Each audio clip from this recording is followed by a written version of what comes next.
luego que estamos en Santo Domingo, fui desahuciado.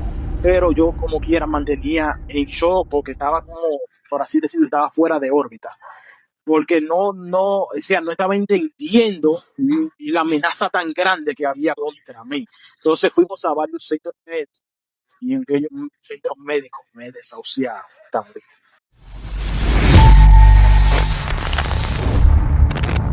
Dios le bendiga, Dios le guarde. Estamos aquí una vez más en su espacio, abierto al diálogo. Nos sentimos contentos porque Dios nos permite una vez más estar aquí. Pero en este día tenemos un invitado especial, una persona a la cual respeto, quiero y servimos a Dios. Amén. Quiero que él se esté presentando, ya que tenemos un contenido hoy sumamente eficaz en el nombre de Jesús. Mi hermanito Anderson. Amén, amén. Agradezco y bendigo el nombre de Dios en este momento. Para mí es un beneplácito estar aquí con estos varones para exhibir el nombre de Jehová. Como acaba de decir el hermano Jason, respondo al nombre de Anderson, un fiel servidor que está dispuesto a seguir avanzando a favor de Cristo. Amén, amén. Nuestro hermano Natanael. Pero Anderson, ante todo, nos sentimos alegres de que tú estés acá compartiendo con nosotros. Hoy nos vas a contar tu experiencia de lo grande que es Dios en tu vida, de lo que ha hecho en tu vida. Y hoy queremos que todos estén atentos a este gran contenido que les servirá de edificación para sus vidas. Anderson, hermano, ¿cómo era tu vida antes de que te pasara este suceso? Bueno, mi vida antes de mi experiencia y el haber conocido a Cristo, yo era un joven de apenas 23 años, pero durante el periodo antes de cumplir esa edad, yo vivía una vida prácticamente desenfrenada. Estaba sumergiéndome más en la vida de perdición, estaba llevando con la vida de libertinaje, buscando y probando cosas que eran de destrucción para mi cuerpo. No voy a decir que consumía ningún tipo de sustancia ilícita porque nunca lo hice, pero sí me estaba sumergiendo en esa vida de pecado y sentía que por mis medios me iba a ser muy dificultoso salir de ellos. Vivía atado a lo que es estar con muchas mujeres, vivía y trabajaba para estar siempre a la moda, comprarme el último tenis, comprarme quizás la última gorra, pero luego de todo eso vi como el Señor me rescató de esa vida a la cual me estaba llevando a un camino de perdición. Y en algún momento, algún familiar, alguna persona cercana a ti te advirtió, te aconsejó, te podría llevar a cosas peores. Mi tía y mi madre, que eran fiel creyentes, lo digo tenía mi tía porque ella falleció y lo hizo recientemente, y ella siempre me vivía predicando. Y además de ellas dos, también había muchísimos pastores, muchísimas personas las cuales me aprecian, que siempre vivían predicándome y diciéndome que esa vida no me iba a llevar a nada bueno. Sabemos que tú pasaste una situación muy difícil, un momento que nadie quisiera pasar, ni quisiéramos ver a algún familiar involucrado en lo que tú pasaste. Pero volviendo atrás, ese día, cuéntanos de ese día, cómo suceden las cosas, cómo empieza todo. Soy la evidencia de lo que es la misericordia, porque fui víctima del alcohol adulterado por metanol, es un veneno atroz que ataca el sistema central nervioso y ataca el nervio óptico, lo cual me afectó a mí. En ese contexto, cuando sucedió aquel acontecimiento, fue en plena pandemia, y yo, por la vida desenfrenada que vivía, en un determinado momento, me senté con muchos conocidos, incluso familiares. En ese mismo tiempo, la persona, si ustedes recuerdan, mayormente los jóvenes vivían como desafiando a las autoridades. Entonces, Yo en ese momento no tomé fuera de la casa, fue en propia casa. Entonces tomé un alcohol que nunca había tomado. Entonces los efectos no surgieron de una vez, fue ya luego 2 días después. O sea, tú estabas tomando solo en tu No casa. estaba tomando solo. Además de mí, tomaron alrededor de 3 o 4 personas más. Lo único que, por yo estar permanente estable en el lugar, bebí más que los demás. Porque ese mismo día había sido que había retornado de Santo Domingo hacia acá. Ok, de acuerdo. Luego de que pasa, de que tomaste, instantáneamente no sentiste nada, ningún efecto, según nos cuenta. No, los efectos surgieron al día siguiente, porque yo lo que sentía era, por ejemplo, cuando uno toma un alcohol, o tomaba, que ya no lo he hecho ni lo quiero volver a hacer, sabe que lo que queda después son los efectos que se conoce como resaca. Exacto. Entonces esos eran los efectos que yo sentí en el momento. ¿En qué momento tú comienzas a pensar, algo no anda bien? Muy buena pregunta. Eso sucedió ya 2 días después de haber tomado. Es decir, yo tomé un viernes, el domingo fue que yo vine ya a sentir los efectos, cuando vine ya a darme cuenta que lo que yo estaba viviendo no era normal. ¿Por qué? Porque ya sentía que la luz del día me molestaba mucho. Y lo que hice fue que me aparté, decidí ocultarme en la oscuridad. Entonces, alrededor de las 6 de la tarde, es cuando yo veo que lo que estoy viendo son nubes y estoy viendo borroso. Entonces en ese momento es que vamos al centro médico más cercano y de forma ignorante, porque quizás no estaba tan en la palestra que el alcohol adulterado estaba matando a las personas, lo que hicieron fue que me pusieron una destroza porque pensaban que yo estaba ebrio y me mandaron para mi casa. O sea, lo más lejos, perdón, que tenían quizás que era que habían ingerido algún alcohol adulterado. Pues puede ser que pensaban que era efecto del mismo alcohol. No, este seguro está borracho, vamos a poner una destroza. Exactamente. Y se pasó por alto, ¿verdad? Exactamente, eso fue lo que sucedió. Entonces tu experiencia ya cuando estás en el hospital o en el médico. Bueno, en este punto voy a tratar de resumir porque en verdad es bastante amplio lo que viví en ese momento. Luego de que salí de aquel centro en el cual no me hicieron nada, al día siguiente, ya el lunes, ya no veía nada. Estaba totalmente ciego, que ni siquiera podía ver la luz. Wow. Entonces, ahí es que proceden a llevarme a Barahona.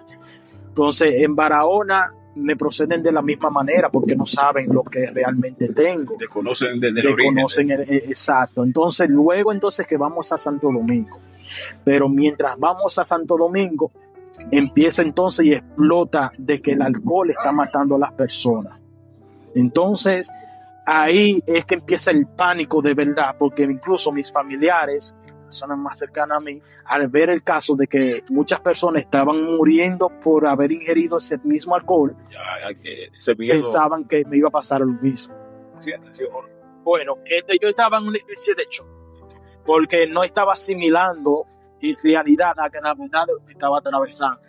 ¿Por qué? Porque luego que estamos en Santo Domingo, fui desahuciado, pero yo como quiera mantenía en shock porque estaba como, por así decirlo, estaba fuera de órbita. Porque no estaba entendiendo la amenaza tan grande que había contra mí. Entonces fuimos a varios centros médicos y en aquellos centros médicos me desahuciaron también. Decían que las personas que llegaban en mi estado fallecían, porque ya era la última etapa de cómo operaba aquel virus en nuestro sistema. Bueno, me imagino la desesperación en ese momento que vivió tu familia, que no fue nada fácil. Bueno, no fue fácil. No fue fácil. Mi madre, la honro en el nombre de Jesús, siempre estuvo conmigo. Hubieron mis familiares, mis tías, que en paz descanse. Mi tío, que siempre me acompañaron. Mi padre fue un pilar en todo el proceso. Hubo un momento que quisiera mencionar, que delante de mi mamá y de mi tío, de mi padre, me desahuciaron, y había una doctora que digo yo estaba usada por el enemigo, ya que el tío mío le decía, pero no se lo digas así, tú no le puedes decir a él que él o va a quedar ciego o va a morir. Entonces aquella persona lo dijo, no, él es adulto, ¿para qué él se puso a tomar sabiendo que el alcohol está matando gente? No hubo empatía, no hubo ningún tipo de empatía, no hubo empatía en cuanto a eso. Y en sí, entonces ya cuando llegas a conciencia, ¿qué es lo primero que te llega Bueno, a la mente?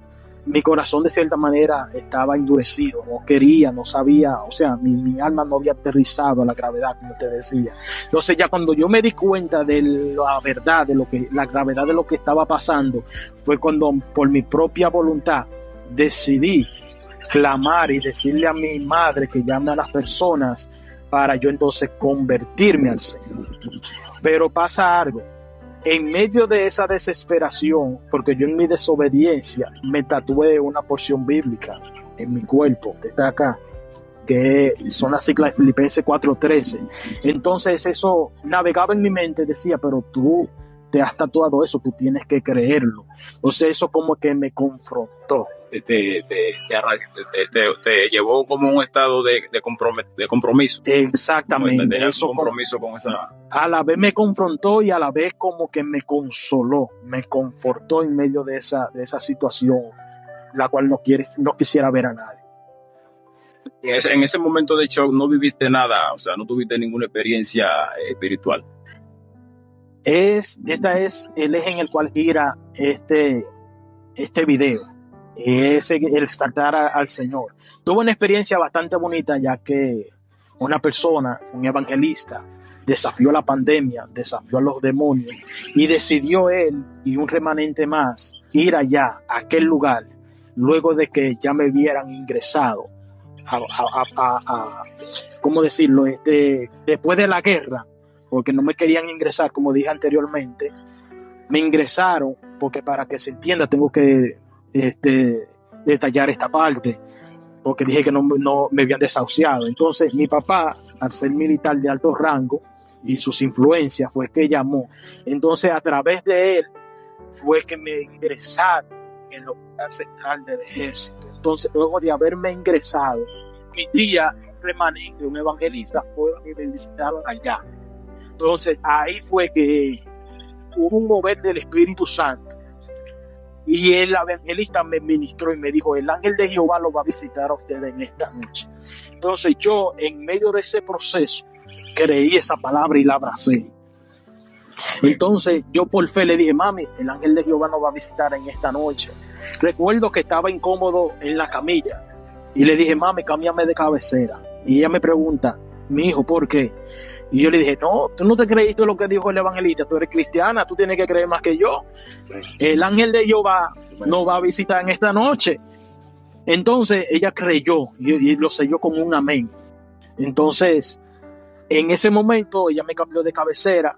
Recuerdo que eran como las 11 de la noche. Sentí como todo cambió, la atmósfera cambió en la habitación porque había una atmósfera tensa, ya que el espíritu de muerte me estaba zarandeando. Desde ese momento ya tú sentiste que tu vida, todo como que iba a sentir algo diferente. Entonces sentí como esa presencia que estaba en todo lo que llenó todo el lugar, se acercó a la camilla donde yo estaba. Y fue suficiente con 2 palabras, las cuales cambiaron mi semblante, cambiaron mi pensamiento, cambiaron mi actitud inmediatamente. El ángel de Jehová se acercó y me dijo, quédate tranquilo, solo eso. Y desde ahí esa palabra se introdujo en mi ser y hasta la fecha he estado creyendo en esa palabra. Y estoy tranquilo. Como te decía, ahí comenzó Dios a mover su maquinaria a mi favor. Eso porque en el momento preciso donde el hombre llega a su límite, es el momento donde Dios empieza. Entonces ese fue el momento donde Dios se introdujo en mí y comenzó a trabajar a mí. Ya que tú das el paso de acercarte a Dios, la experiencia después de que tú te acercas a Dios, ¿qué tal? ¿Cómo te sientes?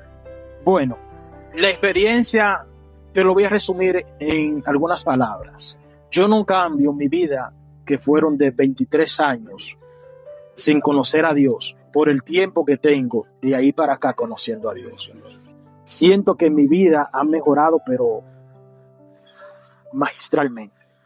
a favor. Y Todo ha cambiado. sientes que ese vacío que buscabas en el alcohol, en las mujeres, antes de pasarte esto, Es, tan- sientes que se ha llenado. es tanta que el alcohol, luego de esa intoxicación, mi cuerpo lo repele. Es decir, no puedo ni siquiera oler el alcohol de uno lavarse las manos. Mi cuerpo lo repele por completo. Pero quiero exaltar también algo clave en esta preciosa tarde, ya casi noche. Cuando Dios se introdujo, como te decía en la experiencia, cuando el ángel de Jehová me visitó en aquel lugar, luego de ahí me dieron de alta. Es decir, no morí, pero todavía estaba ciego. Es decir, cuando Él me dijo, quédate tranquilo, mis ojos todavía estaban en tinieblas. No No veía nada. Ni los médicos, el diagnóstico que me daban era un diagnóstico reservado. ¿Y sabes qué sucede cuando un diagnóstico es reservado? Que ni siquiera los médicos saben la explicación exacta de lo que está pasando. Entonces, sucede que me dieron de alta, me despacharon. Y por eso yo amo a Dios, porque cuando Dios me sacó de donde estaban los médicos, los que habían estudiado, para quizás humanamente darme una salida a la situación, no pudieron. Luego de Dios haberme sacado de ahí, comenzó Dios a obrar para avergonzar a aquellos que se creen sabios, como dice la palabra. Entonces, nos fuimos a casa de mi tío. Resulta que al día siguiente de haberme dado de alta, no me morí, como te decía, pero estoy ciego. No veo nada, ni siquiera la luz. Y sabes lo difícil que es estar una persona joven ciego. Sí, tiene que ser difícil. Entonces, estoy sentado, recuerdo que mi mamá y mi prima y mi tío me daban hasta de comer en la boca, estaba a punto de caer en una depresión muy grande. Pero todavía retumbaba esa palabra en mí, quédate tranquilo. Entonces yo recuerdo que esa noche estábamos acabando de cenar, estábamos escuchando alabanza, orábamos mucho, como le decía, era en plena pandemia. Entonces mi tía, la esposa de mi tío, estoy sentado en el comedor, estoy así triste, con la vista parada, que no me respondía. Entonces ella pasó enfrente de mis ojos. Y yo entre lo oscuro que podía ver, yo dije, algo pasó para allá. ¿Qué pasó? Algo, entre lo oscuro comencé a ver una sombra. No sé si me explico, es difícil de entender, Sí, claro. de explicar, porque yo mismo me asombra cada vez que recuerdo eso, como Dios comenzó a obrar. Entonces yo dije, algo pasó para allá. Entonces ellos se quedaron, se miraron la cara el uno al otro, y ella justamente se devolvió. ¿Qué va a pasar? Y yo dije, y ahora pasó para allá. Y ella comenzó y se armó un estruendo y dijo, Anderson, ya tú comenzaste a ver. Y yo dije, empieza a llamar a todo el mundo, dile que ya yo comencé a ver. Y ahí fue que el Señor me fue aclarando la vista hasta el estado donde está ahora. Todavía no la tengo completa, pero hago todo eso. No puedo manejar un vehículo quizás, o no puedo hacer ciertas actividades, pero gracias a Dios estoy Bueno, fluyendo. En lo básico Y estoy no tiene creyendo. ninguna limitación. Así No lo tengo básico. una limitación. Es verdad que Dios ha hecho la obra en ti. No creo que tenga en mente volver a apartarte de los caminos del Señor. No, Que no está en mis planes. Hasta el final. Porque hay veces que uno se convierte cuando viene procesado por Dios. Entonces, es como que quiere que Dios lo recompense por el proceso. Mas, sin embargo, uno tiene que aprender a serle fiel a Dios. Dios haga lo que nosotros queramos que haga o no lo haga. Tenemos que adoptar la palabra o adoptar la actitud que tuvieron aquellos jóvenes antes de echarlo al horno de fuego. Que ellos dijeron, líbrenos Jehová, o no nos libre, como quiera no nos vamos a inclinar, a adorar. ¿Me entiende? Entonces nosotros a veces creemos que le somos fieles y por el hecho de serle fiel tenemos lo que queremos garantizado. Nosotros tenemos que serle fiel porque anhelamos serle fiel. amén, amén. Anderson, ¿tú entiendes que esa situación fue tal vez por una desobediencia, por no hacerle caso a un llamado que Dios, a una experiencia que tuviste, y a lo mejor comprendes que fue por no acatar la voz de Dios antes de? Excelente pregunta. ya que había muchos ministros que me habían profetizado y me hubieran dicho que el llamado mío era poderoso y que si no venía por amor, el Señor me iba a traer por dolor. Wow, tremendo, tremendo. Creo que, joven, que vas a escuchar esta entrevista, este testimonio. Cuando Dios habla, sea por a través de un sueño, a través de una persona, hay que escuchar y acatar el llamado de Dios. Porque por no aceptar ese llamado de Dios, por no hacerle caso, suceden cosas muchas veces peores. Anderson, de verdad me estremece escuchar este testimonio, que Dios es grande. Desde tu experiencia, que esa experiencia que tuviste tan fuerte, nosotros queremos que a través de esta plataforma es un mensaje de motivación, de aliento, de que confiemos. Sí, a modo de cierre, ya, porque ya vamos a concluir, quisiera que tengan en cuenta algo, que a veces le pedimos cosas a Dios que lo que hace es que nos aparta de Dios.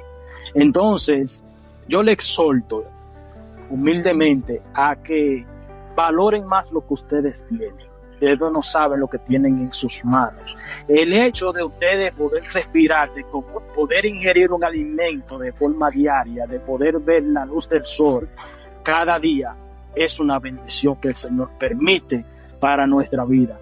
Como decía, a modo de cierre, quiero ya cerrar con esto. Hubo un momento que yo comencé, Dios mío, pero tú me dijiste que me quedé tranquilo, ya habiendo pasado alrededor de 2 años del proceso. Y estoy en mis chequeos rutinarios, allá mismo en el hospital. Y yo le estoy así en plan de reclamo. Dios mío, pero tú me dijiste que me quedé tranquilo. ¿Cuándo es que tú lo vas a hacer? ¿Cuándo? Mira, el tiempo va pasando. Yo quiero leer tu palabra en un libro, como tú la tienes en la Biblia. Entonces, estaba en ese plan. Y le dije, en ese momento le dije, mami, voy para el baño. Que me salían las lágrimas y fue a lavarme la cara. Y mientras estoy en el baño, estoy solo en el baño. Resulta que va una enfermera con una persona totalmente invidente. Entonces, el que está en el baño soy yo. Yo tengo que asistir al que no ve. Entonces, eso fue Dios mismo respondiéndome y diciendo, Anderson, tú eres un mal agradecido porque mira cómo tú ibas a quedar. Tú tienes que darme gracias a mí. Tienes que darle gracias a Dios porque tú ves, tú puedes hacer cosas que esta persona no ve. Y humanamente hablando, los doctores, los científicos, los médicos en ese grupo era que te querían colocar. Guarde precioso momento. Que bueno, señores, muchas gracias. Si ha llegado hasta el final de este video, espero que este testimonio les sirva de aliento, les sirva de motivación, y que sepan que Dios es grande y es real. Muchas gracias a todos.